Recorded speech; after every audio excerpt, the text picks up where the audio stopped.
చెప్పారు. చెప్పిన తర్వాత ఈరోజు చూస్తే మళ్ళీ ఒక విషయంలో మీరు చూసుకున్నప్పుడు వీళ్ళందరికీ 1,20,000 మంది 26,000 మంది స్టాఫ్ ఉన్నారు.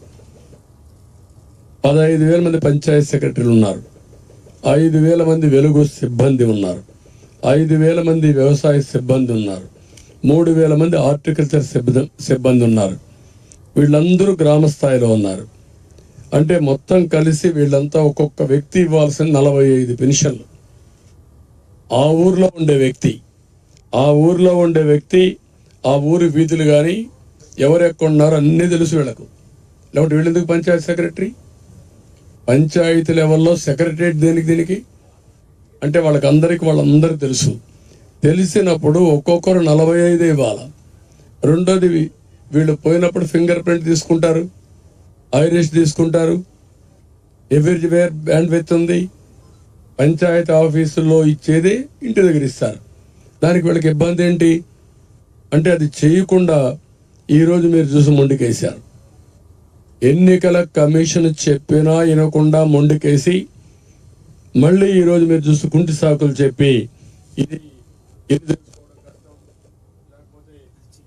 పోలేము అంటే వాడికి దారి తెలియదు, ఊర్లో ఉండేవాడికి దారి తెలియదు,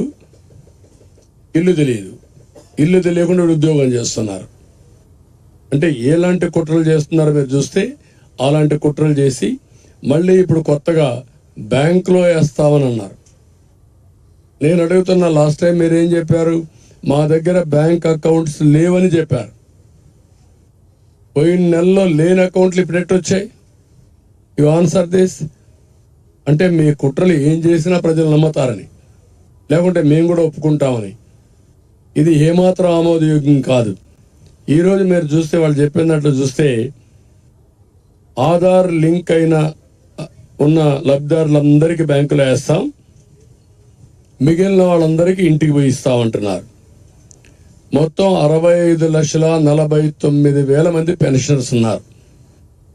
దీంట్లో 45,92,000 మందికి లింకులు దొరికాయి, వీళ్ళకి అకౌంట్లు దొరికాయి. అంటే 75% వాళ్ళకు నేరుగా బ్యాంకులు వేస్తూ ఉంటారు.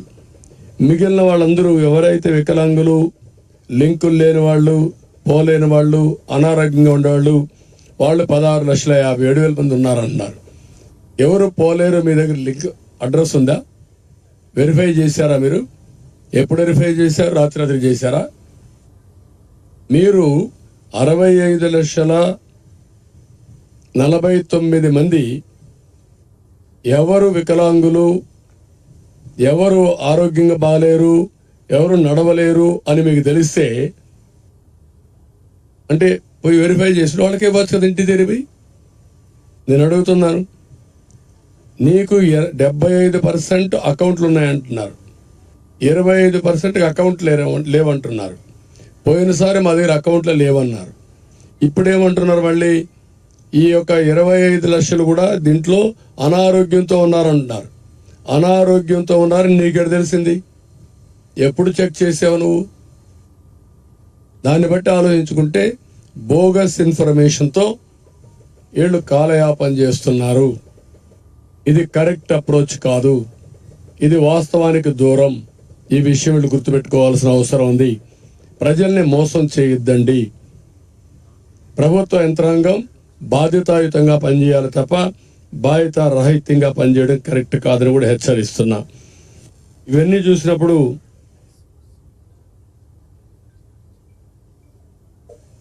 దీనివల్ల చాలామంది అకౌంట్ వేస్తాం. ముసలి వాళ్ళకి అకౌంట్ వేసిన తర్వాత బ్యాంకులో పడిందా లేదా తెలుసుకోవాలి కదా. ఎవరు చెప్పాలి వీళ్ళకు? దానికి ఇప్పుడు అందరూ సెల్ ఫోన్లో చూసుకుంటారా ముసలి వాళ్ళందరూ? ఆ శక్తి ఉందా? అంటే మీరు ఎన్ని డ్రామాలంటే మళ్ళా వీళ్ళు ఆ బ్యాంక్కి వెళ్ళాలి అంటే నిన్న సచివాలయం చుట్టూరు తిప్పించారు, ఇప్పుడు బ్యాంకుల చుట్టూరు తిప్పిస్తారు. ఒక విషయాన్ని ఎంత కాంప్లికేట్ చేస్తున్నారంటే, ఏ విధంగా ప్రజల జీవితాలతో ఆడుకుంటున్నారంటే, ఇంత మునుపు 2 కిలోమీటర్లు 3 కిలోమీటర్లు వచ్చేవాడిని, ఇప్పుడు బ్యాంక్ అయితే 5 కిలోమీటర్లు ఉంటుంది. కనీసం అన్ని ఊర్లలో పక్కనే బ్యాంక్ ఉండదు. ప్రతి ఒక్క పంచాయతీలో కూడా కొన్ని బ్యాంకులు ఉండవు. అంటే పంచాయతీలు ఇచ్చేది పోయి ఇప్పుడు వేరే దగ్గరికి పోవాలి. అక్కడ మేనేజర్ లేకపోతే పడిగాపులు గాయాలి. అంటే వీళ్ళ అవసరానికి డబ్బులు రాకుండా చేసి మళ్ళీ నిందలేయాలి, బురద జల్లాలి. ఇది ఒక కార్యక్రమం కింద పెట్టుకొని కుట్ర చేసేదానికి తెరలేపారు. దీన్ని నేను చాలా తీవ్రంగా ఖండిస్తున్నా. 45-46 డిగ్రీలు టెంపరేచర్, వడగాల్పులు, మంచినీళ్ళు లేని పరిస్థితి చాలా గ్రామాల్లో. ఇలాంటి సందర్భంలో ఇప్పుడు ఎక్కడ చూసినా మంచినీళ్ల కోసం ఆందోళన చేస్తున్నారు. ఇంకొక పక్కన ఇలాంటివి చేసి ముసలి వాళ్ళు ఎప్పుడు కూడా ఒక ప్రమాదం ఉంటుంది, బలహీనంగా ఉంటారు. పండుటాకు మారిగా చిన్న గాలి వస్తే ఆకు రాలిపోతుంది. అలాంటి ముసలి వాళ్ళని మండు టెండర్లో బ్యాంకుల చుట్టూ తిప్పుతా ఉండడం ఏ విధంగా సబబు అని అడుగుతున్నా. సమాధానం చెప్పమంటున్నా. అంటే ఇదేనా మీకు స్ఫూర్తిని అడుగుతున్నా. ఇదేనా కేంద్ర ప్రభుత్వం ఎన్నికల కమిషన్ ఇచ్చిన ఆర్డర్స్ అని అడుగుతున్నా. ఇబ్బంది లేకుండా పాత సిస్టమ్ ప్రకారమే వాలంటీర్స్ కాకుండా మిగిలిన వాళ్ళ దగ్గర మీరు పెన్షన్లు డిస్ట్రిబ్యూట్ చేయండి అని చెప్పారు. అది ఇవ్వడానికి ఇన్ని నాటకాలు ఏంటి? ఇన్ని నాటకాలు చెప్పి ఈరోజు వాళ్ళ దగ్గర అకౌంట్ వివరాలు ఉండవు.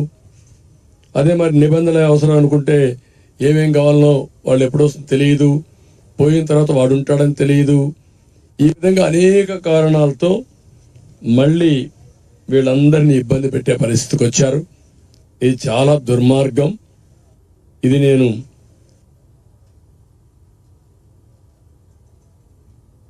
చాలా తీవ్రంగా ఖండిస్తున్నా. ఇప్పుడు మీరు చూస్తే 41,230 మంది సచివాలయ సిబ్బంది ఉన్నారు, బిఎల్ఓలుగా పనిచేస్తున్నారు. వాళ్ళకి డ్యూటీ ఏంటంటే ఇప్పుడు స్లిప్పులు ఇవ్వడమే కదా. స్లిప్పులు ఇవ్వడానికి ఎంత సమయం కావాలి? ఎప్పుడు ఇస్తారు స్లిప్పులు? మొదటి తారీఖు నుంచి స్లిప్పులు ఇస్తూనే ఉంటారా? ఎన్నికల ముందు ఒక రోజు పోయి స్లిప్ ఇస్తారు. ఇప్పుడు ఈ ఎక్సర్సైజ్ కూడా నీకు ఉపయోగపడుతుంది. స్లిప్లు ఇవ్వడానికి ఏ ఇల్లు ఎక్కడుందో చెక్ చేసుకుంటావు. ప్రీ రిహార్సల్స్, పెన్షన్లు ఇచ్చావు, ఒక రోజంతా ఊరంతా తిరిగావు, అందరికి ఇచ్చారు, ఎవరు ఎక్కడున్నారో చూస్తారు. రేపు డిస్ట్రిబ్యూషన్ ఆఫ్ స్లిప్పులు కూడా చాలా ఈజీ అయిపోతుంది. అట్లా కాకుండా వీళ్ళు ఇప్పటి నుంచి స్లిప్పులు ఇస్తున్నారు కాబట్టి, వాళ్ళకి సమయం లేదు కాబట్టి వాళ్ళు పెన్షన్ డిస్ట్రిబ్యూట్ చేయలేము అని ఎక్స్క్యూజ్ తీసుకోవడం చాలా దుర్మార్గమైన పని. ఇది చాలా దారుణం. 13వ తారీఖున జరిగే ఎన్నికలకి మొదటి తారీఖు నుంచి స్లిప్పులు ఇస్తారంట. ఎవడు నేర్పిస్తారు అడ్మినిస్ట్రేషన్? నేను కూడా 14 ఏళ్ళు ముఖ్యమంత్రిగా చేశాను, నా కింద కూడా పనిచేశారు మీరంతా. ఆ రోజు ఎట్లా చేశారు మీరు? పరిగెత్తిచ్చాం మిమ్మల్ని, సమర్థవంతంగా పనిచేశారు. ఇప్పుడు మొండికేశారు మీరు. ప్రజలకు సేవ చేయడానికి కాకుండా మీరు ఏదైతే ఒక లాయల్టీస్ ప్రజలకు ఉండాల్సిన మీరు, ప్రజలు డబ్బులు తినే మీరు, ప్రజల కోసం పనిచేస్తామని ప్రమాణం చేసి ఐఏఎస్ పాస్ అయిన మీరు ఒక వ్యక్తి ప్రయోజనాల కోసం, ఒక పార్టీ ప్రయోజనాల కోసం పనిచేయడం తప్పు. దీన్ని నేను చాలా తీవ్రంగా ఖండిస్తున్నా, గర్హిస్తున్నా. అందుకే మేము చాలాసార్లు చెప్పాం, ఈ అధికారుల వల్ల నష్టం వస్తుంది. అలాంటి టెయింటెడ్ ఆఫీసర్స్ అంతా ప్రజాస్వామ్యానికే ప్రమాదం. అలాంటి వాళ్ళు ఎన్నికల డ్యూటీలో కూడా ఉండడానికి అర్హులు కాదు. రేపు పెన్షన్లు డిస్ట్రిబ్యూట్ చేయలేని మీ అసమర్థత ఎన్నికలు నిర్వహిస్తారంటే మీరు? నేను అడుగుతున్న స్ట్రైట్ క్వశ్చన్. ఇక్కడేం గొడవలు లేవు, ఇంటింటికి పోయి ఇచ్చే పని. రేపు 3-4 రాజకీయ పార్టీలు ఉంటారు, రౌడీలు ఉంటారు, సైర్ విహారం చేస్తారు, బూత్ క్యాప్చరింగ్ చేస్తారు. ఓటర్లకు ఏం రక్షణ ఇస్తారు? ఏ విధంగా ప్రొటెక్షన్ ఇస్తారు మీరు? You answer this. అందుకే ఇలాంటి యంత్రాంగం వల్ల ప్రమాదం. ఎన్నికల కమిషన్ కూడా అప్రమత్తంగా ఉండాలి. ప్రజాస్వామ్యయుతంగా ఎన్నికలు జరగాలి. ఎన్నికలు డిక్లేర్ చేసిన తర్వాత అన్ని రాజకీయ పార్టీలు ఒకటే ప్లాట్ఫామ్, యూనిఫామ్గా అందరికి సమాన అవకాశాలు ఉండాలి. ముఖ్యమంత్రి కాబట్టి ప్రభుత్వ యంత్రాంగం మొత్తం వాడుకోవచ్చు, బస్సులు వాడుకోవచ్చు, లేకుంటే గ్రౌండ్స్ వాడుకోవచ్చు, లేకుంటే ఇంకోటి వాడుకోవచ్చు.